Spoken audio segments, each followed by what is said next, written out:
देखिए, उसका अध्ययन करना पड़ेगा किस संदर्भ में क्या दिया गया है।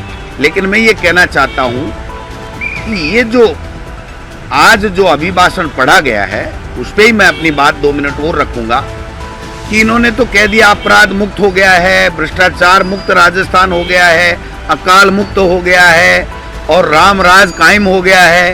तो फिर 5 साल सरकार चलाने की जरूरत क्या, जब आज के पहले अभिभाषण में महामहिम से कहलवा दिया नशा मुक्त राजस्थान बना देंगे। तो क्या ये शराब बंद कर रहे हैं? नशा मुक्त तो तभी होगा जब आप नशे को बंद करोगे और शराब नीति ला करके इसको शराब को बंद करोगे, तब नशा मुक्त होगा। तो मैं समझता हूं कि जो जिस तरीके की आज परंपरा इनके द्वारा डाली गई है अभिभाषण में, उसमें राजनीतिक बू आती है और उन्होंने पूरी की पूरी जो सदन की गरिमाएं हैं उनको ठेस पहुंचाने का काम किया है। जो हमारे यहाँ की संविधान की और राजस्थान के विधानसभा की परंपराएं हैं उनको तोड़ने का काम किया है और महामहिम जैसे उच्च पद के व्यक्ति से इस प्रकार की अनर्गल बातें जिनका कोई आधार नहीं था, सब पूरी सरकार को भ्रष्टाचारी बता दिया।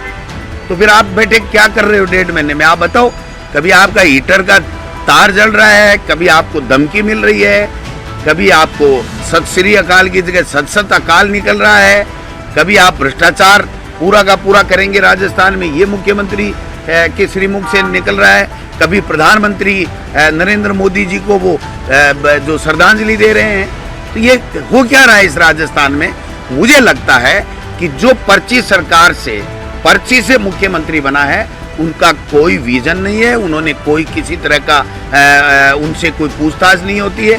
दिल्ली से आते हैं छप करके और यहाँ पर कोई न कोई पढ़ देता है। आज महामहिम राज्यपाल से पढ़वाया गया, कल किसी मंत्री से पढ़वाया जाएगा। आपने देखा राज्यपाल के अभिभाषण में नरेंद्र मोदी राजस्थान में ये करेंगे, राजस्थान में नरेंद्र मोदी जी ये करेंगे। नरेंद्र मोदी जी देश के प्रधानमंत्री हैं, उनको पूरे देश का विजन लोकसभा में देना चाहिए।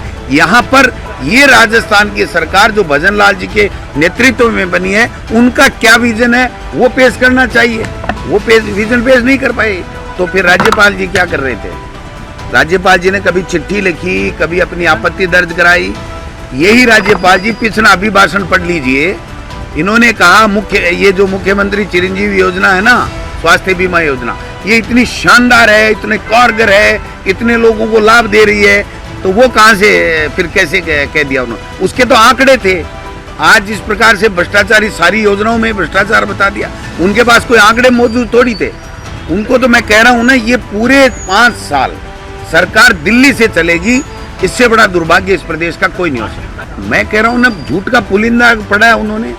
एक एक बात का मैं जवाब दूं तो शाम हो जाएगी और हम लोग जब अभिभाषण के ऊपर बहस होगी, अपना पक्ष रखेंगे तो इनकी हर बात का जवाब भी देंगे और इनसे सवाल भी पूछेंगे। राजस्थान की विधानसभा में भी लगी हुई है, उनकी भी जांच करा लो और भी करो। ये नरेंद्र मोदी जी की जिस प्रकार से महिमा मंडन कर रहे हैं और पता नहीं क्या क्या कर रहे हैं, उसकी जांच भी करा लो। अभी तो ये पीएम केयर फंड की जांच नहीं करा पाए, उसका जवाब नहीं दे रहे हैं। लाखों हजारों करोड़ रुपए इन्होंने जो लेकर के दुरुपयोग कर रहे हैं पैसे का, उसकी जांच कराने को तैयार नहीं है। और इनको मूर्ति दिख गई और प्रधानमंत्री केयर फंड नहीं दिखा इनको।